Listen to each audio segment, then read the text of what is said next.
Hello friends, in this part of the lecture we'll confront the problems that were suggested in the first part by Professor Bajaj, and Henry Fielding was introduced in the first part as basically a fiction writer, but then he had a close career and a very close association with essay writing with the beginning of his career.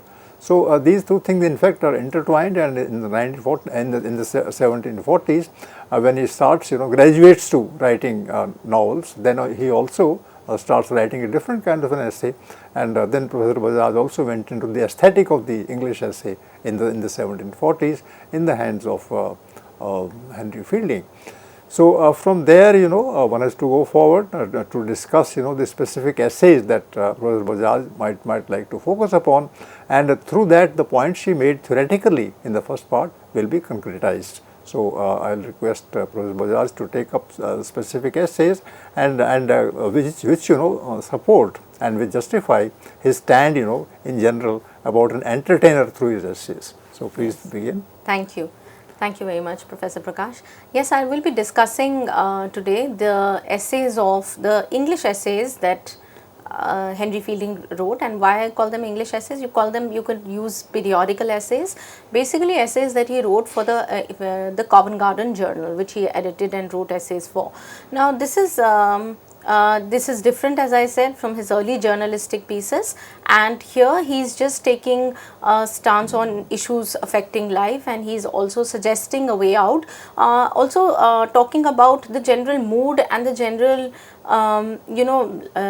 cultural life of the time, also the writing circles that he was a part of. So, these are the areas that he picks up for discussion in this particular journal. Now, this is a cultural sort of a practice, and he is using this to point out the errors of the age or the kind of derangements that he finds around him, and he wants to correct these disorders, and which is why he writes these essays. So, this is the kind of a framework of the English essay. This is the framework of the Covent Garden Journal essays that Fielding wrote for. Now, let me take you to at least two essays from this particular journal. One of them, the number one, I have taken the first issue itself just so you have an understanding of what he says about the beginning, or what is his purpose in writing these essays. Now, the first issue itself is titled Introduction to a Journal of the Present Paper War Between the Forces under Sir Alexander Drawcansor and the Army of Grub Street. That's the title. Is it a title? Yes, that's the title. It runs into 3 lines. Yeah, that's more like Fielding, right? He writes long prefaces and long titles, right? So, this is like the introduction to a journal of the present paper war. Now, let me give you a sense of what happens really. There was a kind of, he started this journal because he thought that writers had lost track, critics had, were increasing in numbers, genuine work was really very little around him. So, he was put off by this kind of practice about these. There were these hack writers. Now, Grub Street actually was known for hack writers, like there were people who you could just go to them and get some work written if you liked, and you would charge some money for it. Yeah, who would charge some money for it? More like AI today, right? You'll ask what we do, chat GPT, etc. So, people went to Grub Street and used hack writers who were ghost writers basically, or they would do the writing for you. And then these writers, some of them, they were also coming out as real writers and claiming a position for themselves in the literary canon. Now, the real writers, so to speak, or the English canonical writers felt very put off by the army of these Grub Street writers who were trying to claim space in a circle which was supposed to be elitist, iconic, or very purist, right? So, there was this war that ensued following Fielding's first issue itself, which was about the paper war, as he calls it. He calls it a paper war between forces under Sir Alexander Drawcansor. Now, Alexander Drawcansor, I mentioned, is the pseudonym that Fielding has taken for writing, you know, the narrative voice is of that of Draw Cancer.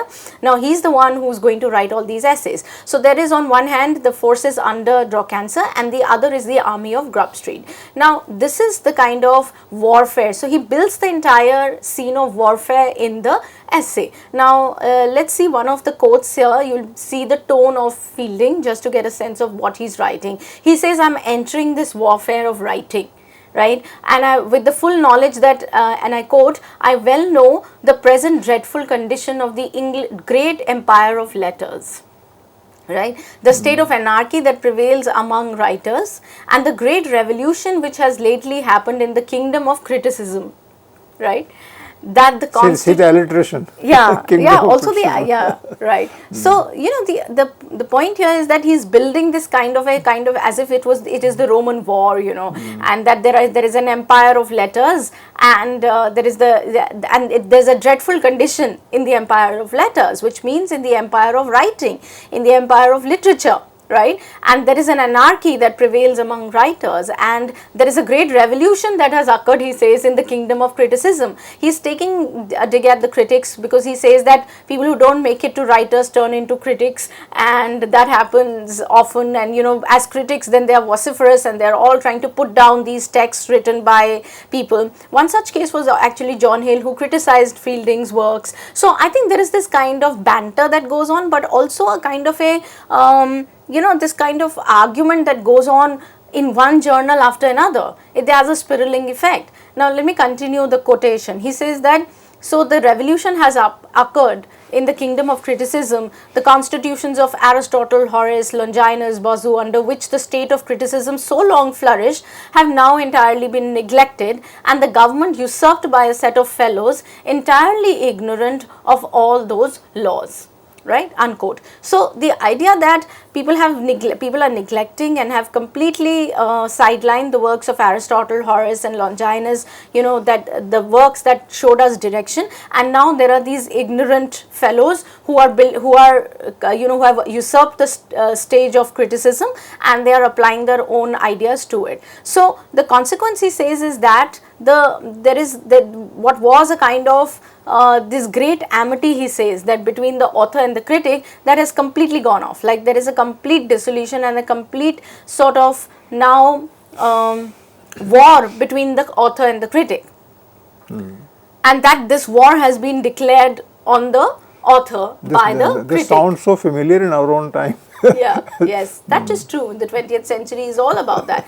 So I think he's pointing out how critics have, you know, waged this war against authors, and now they are using, these are ignorant people, and they don't follow the principles of Aristotle, Horace, and Longinus, and you know, they've sidelined them, and who are these people? He says, how I know how cruelly this war has been carried on, and the great devastation which has been made in the literary world, chiefly done by a large body of what he calls irregulars, composed of rakes, boys, templars, cits, lawyers, schoolboys, fine ladies, mechanics. These are the kind of people, unquote. These are the kind of people. How do you see the two, fine ladies and mechanics? Yeah. in the same breath. It's also, it's a reference to how England as a society was also changing, right? That there were, now it's no more the aristocrats who rule the roost, or who are a part of this literary world, the literary world. So also you see, who are these hack writers? Of course, these are not aristocrats or high gentlemen. These are all these you know, schoolboys or lawyers who are just trying. So the middle class, the ascending middle class, is now finding ways of making money.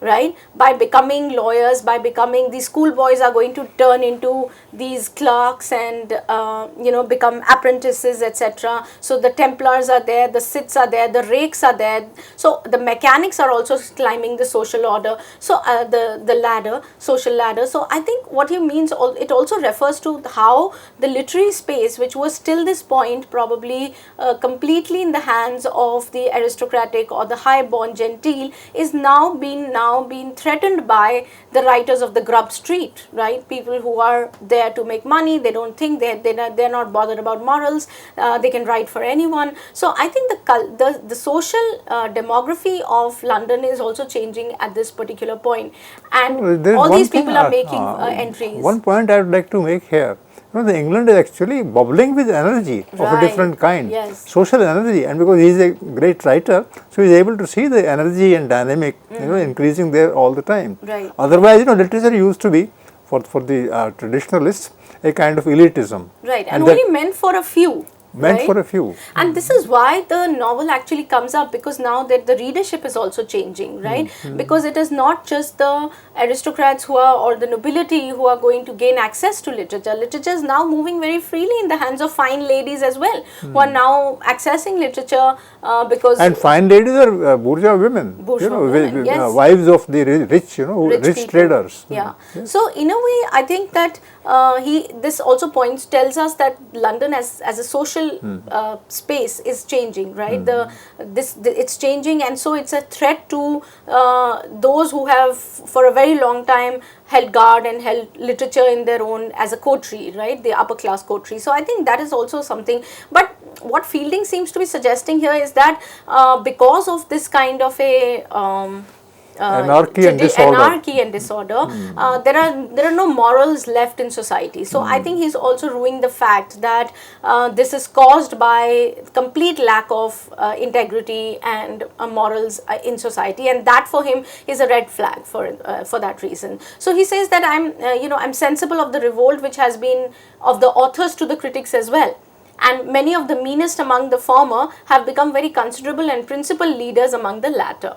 So basically, the meanest authors have turned into principal critics. So he's also taking a dig at those authors who didn't do well and have now turned to critics. So the idea behind writing this journal or writing these essays, he says, is that I've resolved to write about these issues because he says, I quote, "How much more noble is it in a great author to fall with his pen in his hand than quietly to sit down and see the press in the possession of an army of scribblers, who at present seem to threaten the Republic of Letters with no less devastation than which the ancestors, the Goths, the Huns, the Vandals, etc., formerly poured in on the Roman Empire."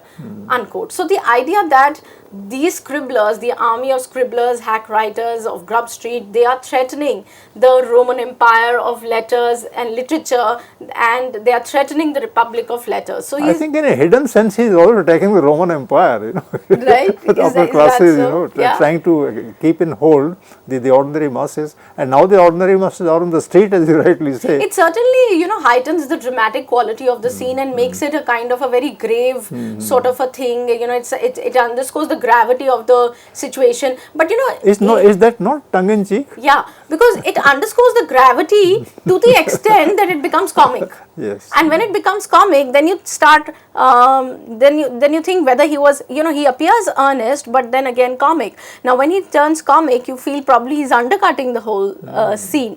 But what I like about this is that 18th century was not a dull century. It was a century where people didn't want people to be lulled to sleep or quiet. In fact, there are references that suggest that Fielding actually spoke to this person, John Hill, and said, let's start a paper war.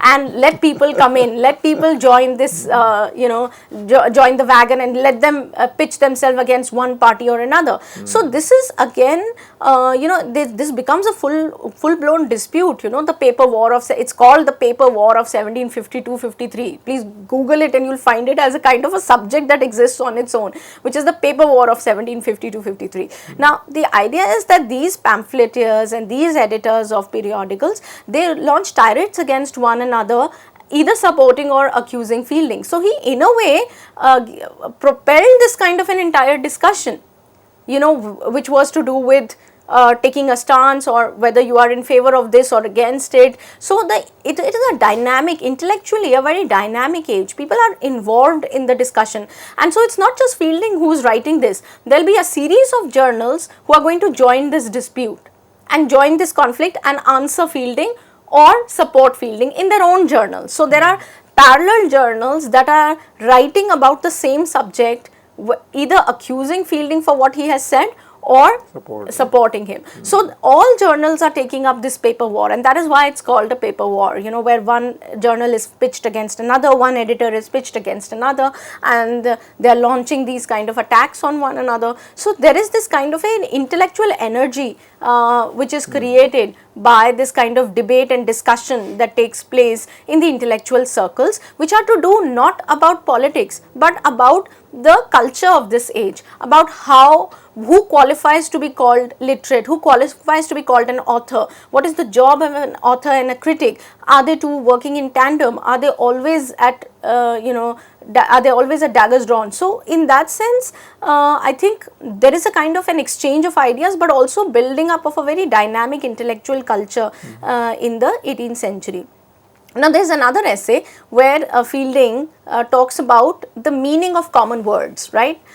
Quickly I will take you through this essay as well. No, that is significant. You please share this with us. So this is from issue number 4, and it's called On the Meaning of Common Words, right? Now what is Fielding really saying here? In this essay he takes up the abuse of words in English language. He says that we have moved so much we have moved away from the actual meaning of words, and we have completely misinterpreted the words. Now initially you would think that okay, it's about language, it's about word, but actually it is about it's about the age's moral code of conduct, right, or what people now finally understand. So he quotes Locke to support his argument in the beginning and says that it is often the case that laymen use language in a manner which is completely distinct from the way it was originally meant to be used, and the original usage and the common usage will obviously be very different. So he uses that, and it looks like a serious engagement with the issue, and he says that among authors also, among writers also, you find this flaw that he says that they seem to take this kind of the moral writers, he says, they have assumed, and let me quote this, he says, this is that privilege which divines and moral writers have assumed to themselves of doing violence to certain words in favor of their own hypotheses, unquote. So he is suggesting that words have been twisted and turned into becoming something else, done by writers, and he calls them moral writers, and he says that this has led to a complete moral decline around us, because people have no sense of, people don't understand heaven, hell, judgment, righteousness, all these words, he says, it is reasonable to believe are at present very little understood, unquote. So you seem to be thinking that he's going in the direction of making a very sober, moral, serious argument, and then he just takes you towards this entire glossary. He says, let me give you an example, let me give you a glossary of words, and you will know what I mean, how words have been misinterpreted in our times and misunderstood in our time. And what is this list? Now I invite the viewers to look at this list on the screen, and I'll read for you. It's called a modern glossary, right? Now what does it say? Right? It says angel, the name of a woman, commonly of a very bad one. Author, a laughing stock.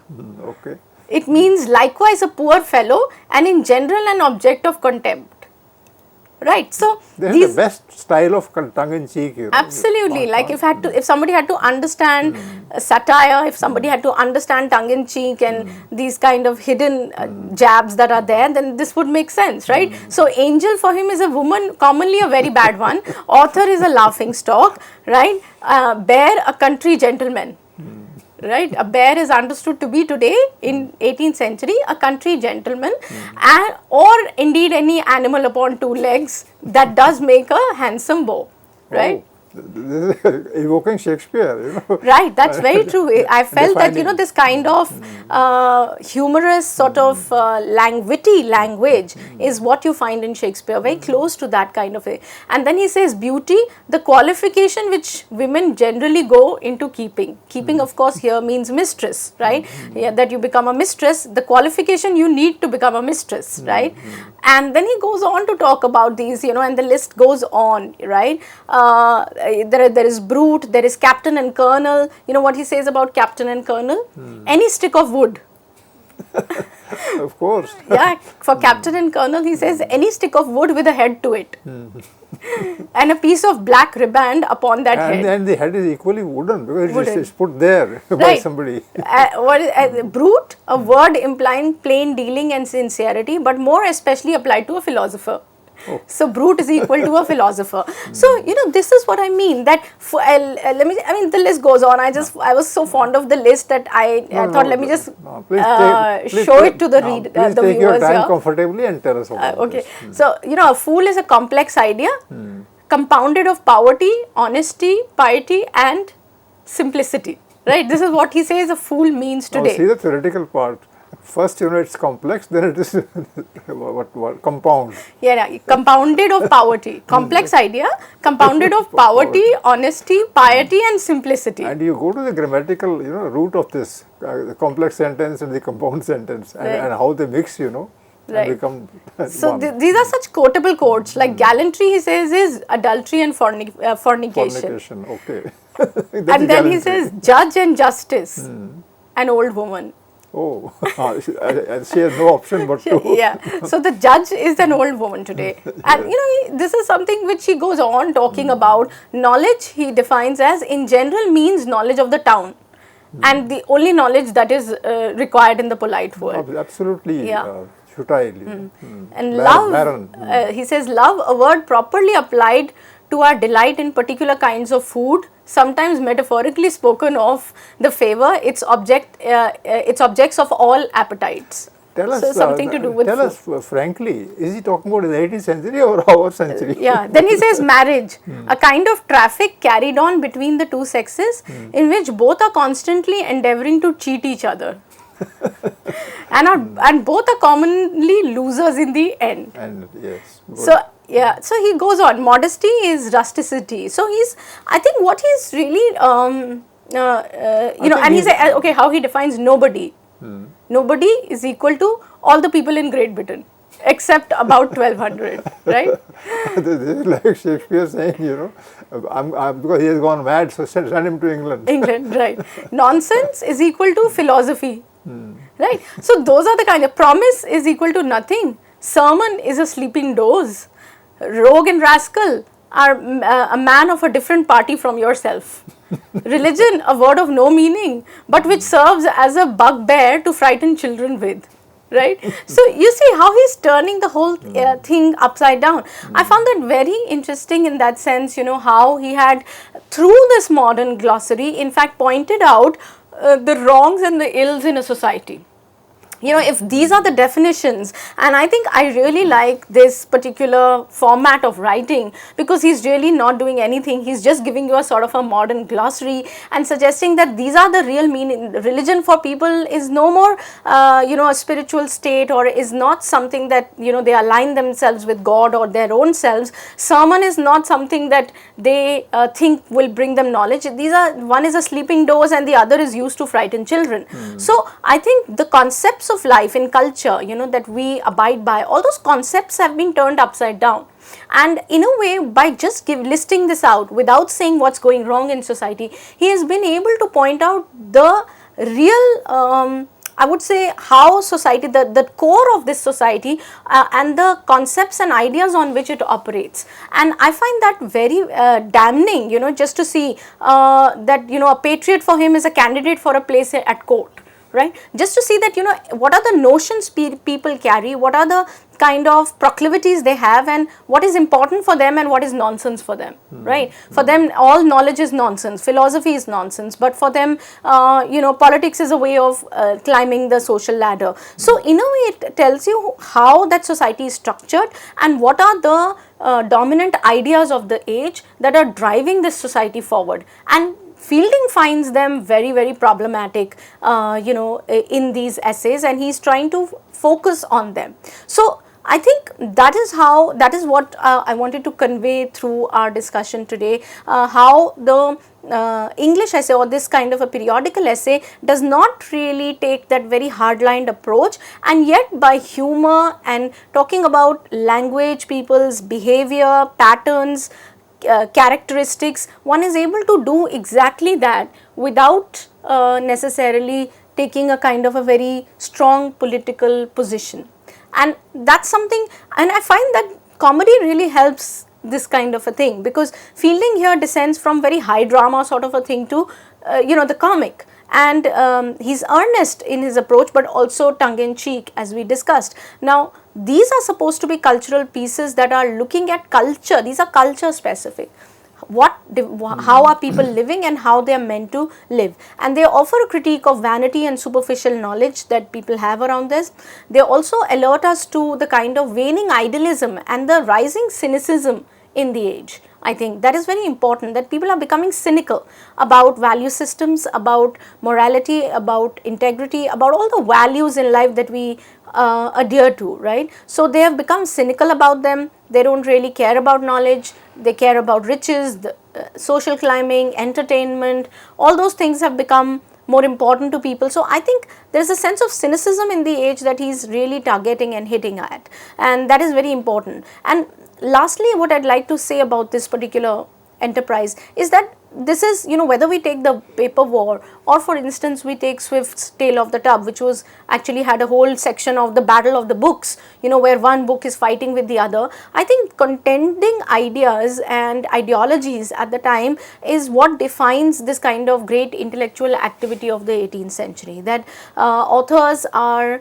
constantly pitching in and constantly projecting their viewpoints and fighting tooth and nail with the opponent. So this is how I would describe this age of the English essay, and particularly Fielding's contribution has been one, he carries this kind of a, like all satirists do, a kind of a pedestalized position from where, because he's also been a former judge and he's seen the actual crime scenes, he's gone through the actual narratives of people, and he's seen how crime unfolds around him, and he has seen this the space which is for him is not it's morally degraded, and he wants to bring back, he wants to reform it. As I said, he installed a police force that was done through, that is using repression, but or using coercion, but in this case he is using also a kind of the cultural space as a space through which ideas can transform society.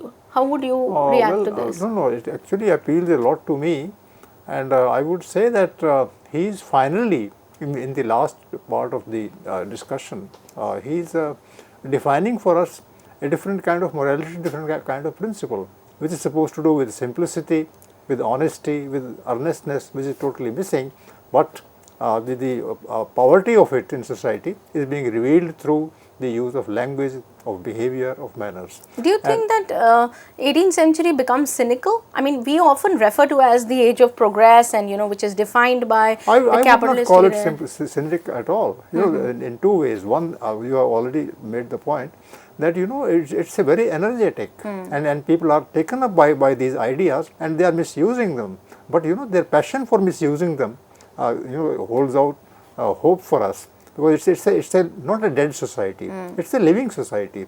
It has a kind of dynamic aspect to it, and the more angry, the more emphatic they are, the better that would serve the cause of rationality in the final analysis. Because this is the century where it is, where England is actually reworking and reshaping itself. Yes. It is changing its color, it's changing its that is also the rise of colonialism. Also the rise of the middle class. So this is the time when the class dynamic is changing and causing a kind of a real shift in society, and which is why the older values no more hold, and if it's bringing in profit, if it works for you, then you're just going ahead with it without thinking about feudalistic ideas. So I think it has it carries. It takes a no-nonsense position on all aspects of propaganda. You use the word there, and that holds out hope for England. So England is going to emerge. Now we know through the knowledge of history, England is very strong in the 18th century, and it's going to forge ahead very soon. It will be the major force in Europe at that time.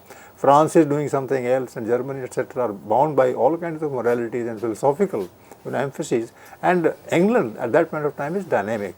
It's not philosophical, and it will material. They are just doing things very right deeply there. Materialistic. In the sense that they will forge ahead. Historically speaking, they are the force. Right. So that's how. So friends, Dr. Bajaj has given a very fine picture of the background that the essay was shaped by.